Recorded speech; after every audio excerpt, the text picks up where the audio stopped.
Hi అండి, అందరూ ఎలా ఉన్నారండి? అందరూ సంతోషంగా ఉండాలని మనస్ఫూర్తిగా కోరుకుంటున్నాను. ఇప్పుడు మన రెసిపీ వచ్చేసి కజ్జికాయలండి. ఎలా చేసుకోవాలో చూద్దాము. ఒక మిక్సింగ్ బౌల్ తీసుకొని 2 కప్పులు మైదా పిండి, 1 కప్పు గోధుమ పిండి వేసుకుందాము.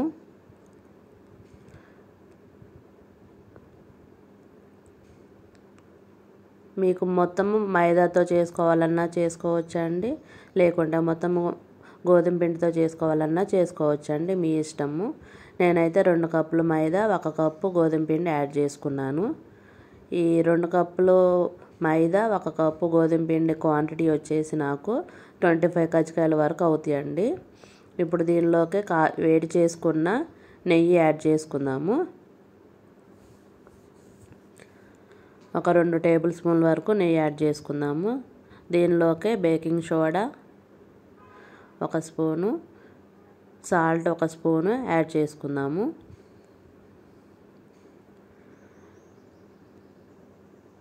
ఇది మొత్తం కూడా బాగా కలిసేలా కలుపుకుందామండి. నెయ్యి మొత్తం పిండికి పట్టేలాగా కలుపుకోవాలి.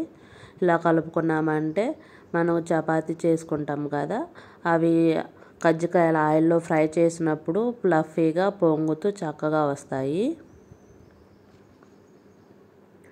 చాలా ఈజీగా చేసుకోవచ్చండి, ఎవరి సహాయం లేకుండా. అప్పటికప్పుడు చేసి పెట్టాలంటే మీకు సింపుల్గా స్వీట్ తినాలనిపించినప్పుడు ఇలా చేసుకోండి ఒకసారి. చాలా టేస్ట్గా ఉంటాయి. ఇలా పిండి కలుపుకుంటే ముద్దలాగా ఇలాగా కలుపుకోవాలండి, నెయ్యి మొత్తం పిండికి పట్టేలాగా. కొంచెం కొంచెం వాటర్ పోసుకుంటూ ఒక ముద్దలాగా చేసుకుందాము. ఇదిగోండి చూడండి, ఇలా ఒక ముద్దలాగా చేసుకొని ఈ పిండి అనేది ఆరిపోకుండా ఒక క్లాత్ కానీ ఒక మూత కానీ పెట్టేసుకొని పక్కన పెట్టేసుకుందాము. ఇప్పుడు దీనిలోకి మనకి స్టఫింగ్ రెడీ చేసుకోవాలి కదండి, దానికి కావాల్సిన పదార్థాలు ఏమిటో చూద్దాము. ఎలా తయారు చేసుకోవాలో కూడా చూద్దాము. ముందుగా స్టవ్ వెలిగించుకొని దాని మీద కడాయి పెట్టేసుకుందాము. కడాయి కొంచెం హీట్ అయిన తర్వాత ఒక 2-3 టేబుల్ స్పూన్ల నెయ్యి యాడ్ చేసుకుందాము. ఈ మొత్తం ప్రాసెస్లోకి మనకు నెయ్యి మెయిన్ అండి, ఈ స్టఫింగ్ అనేది టేస్ట్ రావడానికి. అందుకని నెయ్యి మిస్ కాకుండా చేసుకోండి.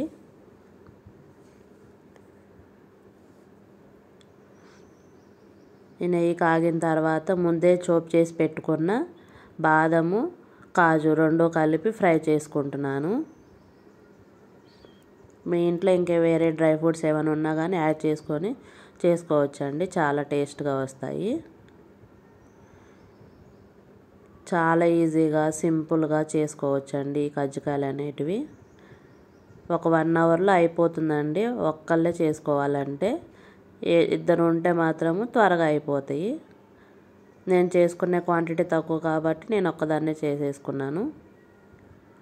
ఇలా బాగా నెయ్యిలో ఫ్రై చేసుకొని దీనిలోకి 1 కప్పు సూజీ రవ్వ యాడ్ చేసుకుందాము. మొత్తం సూజీ రవ్వ నెయ్యికి పట్టేసేలాగా ఫ్రై చేసుకోవాలి, కలుపుకుంటూ మాడిపోకుండా.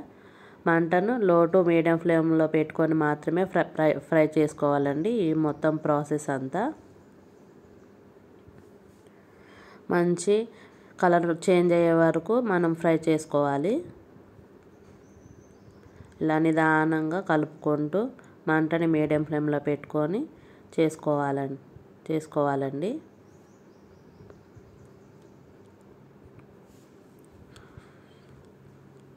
చూడండి, ఇలా నిదానంగా చేసుకోవాలి ఫ్రై. దీనిలోకి 1 కప్పు ఎండు కొబ్బరి యాడ్ చేసుకుంటున్నాను. ఎండు కొబ్బరి, బొంబాయి రవ్వ 2 కలిపి బాగా మిక్స్ చేయండి. బాగా మిక్స్ చేసుకుంటూ ఫ్రై చేసుకోవాలి. అంత ఫ్రై చేసుకుంటే అంత టేస్ట్ వస్తాయండి కజ్జికాయలు అనేటివి. చూడండి, నేను దీనిలోకి ఒక 1.5 కప్పు షుగర్ కూడా యాడ్ చేసుకున్నానండి. వీడియో క్లిప్ మిస్ అయిపోయింది, అందుకే మీకు వాయిస్లో చెప్తున్నాను. దీనిలోకి కాజు, బాదం నేను పౌడర్గా చేసుకున్నానండి, కొంచెం ఫ్లేవర్ కోసం, అది కూడా యాడ్ చేసుకున్నాను. ఇప్పుడు ఈ మొత్తం పిండిని బాగా కలిసేలా కలుపుకుందాము ఈ రవ్వని. చూడండి ఆల్మోస్ట్ అయిపోయింది, దగ్గర పడిపోయింది.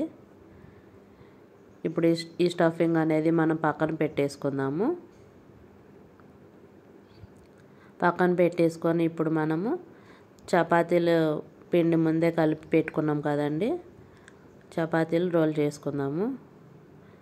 దీనిలోకి కొంచెం మనము ఇలాచీ పౌడర్ కూడా యాడ్ చేసుకుందామండి.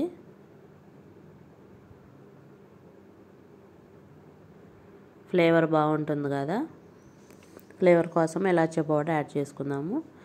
అయిపోయిందండి. స్టఫింగ్ పక్కన పెట్టేసుకుందాం. చాలా ఈజీగా చేసుకోవచ్చండి. మీ ఇంట్లో వాళ్ళు మళ్ళీ మళ్ళీ మీతో అడిగి మరీ చేయించుకుంటారు కావాలని. ఒకసారి ట్రై చేసి చూడండి. ఇలాంటి వీడియోస్ కోసం మన ఛానల్ని సబ్స్క్రైబ్ చేసుకోండి. మీ సపోర్ట్ ఇవ్వండి. మీ ఫ్రెండ్స్కి షేర్ చేయండి. మీకు ఎలా వచ్చే కామెంట్లో చెప్పండి. ఇప్పుడు మనం ముందే కలిపి పెట్టుకున్న చపాతీ ముద్దని ఇట్లా బాల్స్లా చేసుకున్నానండి నేను. ఇప్పుడు ఒక్కొక్క బాల్ తీసుకొని చపాతీలాగా రోల్ చేసుకుందాము. చూడండి వీడియోలో చూపించినట్లుగా చపాతీని మనం రోల్ చేసుకోవాలి. చపాతీ అనేది మరీ పల్చగా కాకుండా మరీ తిక్కుగా కాకుండా మీడియం ఫ్లేమ్లో, మరీ పల్చగా కాకుండా తిక్కుగా కాకుండా మీడియంగా రోల్ చేసుకోవాలండి.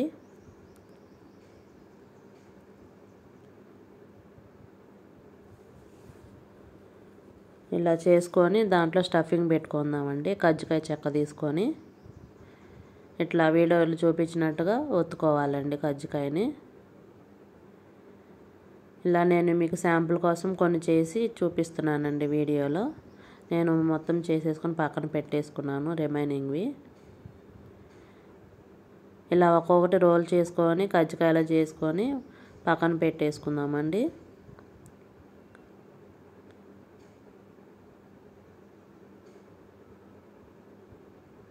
చూడండి మొత్తం ఎట్లా చేసుకున్నాను, ఎలా చేసుకొని పక్కన పెట్టేసుకున్నాను. ఇవి మనకు ఆయిల్లో త్వరగానే ఫ్రై అయిపోతాయండి, ఎక్కువ టైం కూడా పట్టదు. డీప్ ఫ్రై కదా, మంటని హై ఫ్లేమ్లో పెట్టుకొని ఫ్రై చేసుకుంటే చాలా త్వరగా ఫ్రై అయిపోతాయి. ఇప్పుడు ఫ్రై చేసుకుందాము. స్టవ్ వెలిగించుకొని అదే కడాయి పెట్టుకొని దానిలోకి డీప్ ఫ్రైకి సరిపడా ఆయిల్ వేసుకుందాము. డీప్ ఫ్రైకి కొంచెం ఆయిల్ ఎక్కువగానే పడుతుంది, ఎందుకంటే కజ్జికాయలు వేసినప్పుడు మునగాలి కదండి. అవి బాగా మునిగితేనే పొంగుతూ పైకి వస్తాయండి. ఫ్లఫీగా, గొల్లగొల్లగా, క్రిస్పీగా చాలా టేస్టీగా ఉంటాయి. చూడండి ఆయిల్ కాలింది కదా, దీంట్లో ఇప్పుడు మనం డ్రాప్ చేసుకుందామండి ఒక్కొక్కటి కజ్జికాయలు. ఇలా వీడియోలో చూపించినట్టు వేసుకుందామండి. చూడండి ఎంత పొంగుతూ వస్తున్నాయో. పిండి అనేది ఊడిపోదండి, అస్సలు ఊడిపోదు ఇలా నేను చెప్పినట్టు చేసుకుంటే. వేసిన వెంటనే తిప్పకుండా కొంచెం సేపు ఆగి తర్వాత నిదానంగా కలుపుకుంటూ ఫ్రై చేసుకోవాలి. మంచి గోల్డెన్ కలర్ వచ్చే వరకు ఫ్రై చేసుకోవాలి. ఇలా ఒక్కొక్కటి టర్న్ చేసుకుందామండి. ఇప్పుడు టర్న్ చేసుకొని ఫ్రై చేసుకుందాము ఒక్కొక్కటి. ఇలాగే మిగిలినవన్నీ కూడా చేసుకుందాము. చూడండి ఇలా అయితే సరిపోతుంది. ఒక్కొక్కటి తీసుకొని మనం ప్లేట్లో పెట్టేసుకుందాము. అంతే అండి, ఎంతో ఈజీగా ఉండే కజ్జికాయలు రెడీ అయిపోయాయి. మన ఛానల్ని నచ్చితే సబ్స్క్రైబ్ చేయండి, షేర్ చేయండి మీ ఫ్రెండ్స్కి. కామెంట్ సెక్షన్లో మీకు ఎలా వచ్చాయో చెప్పండి. చూడండి ఫైనల్గా ఎలా వచ్చాయండి నాకు. మీకు ఎలా వచ్చాయో చెప్పండి. Thank you for watching.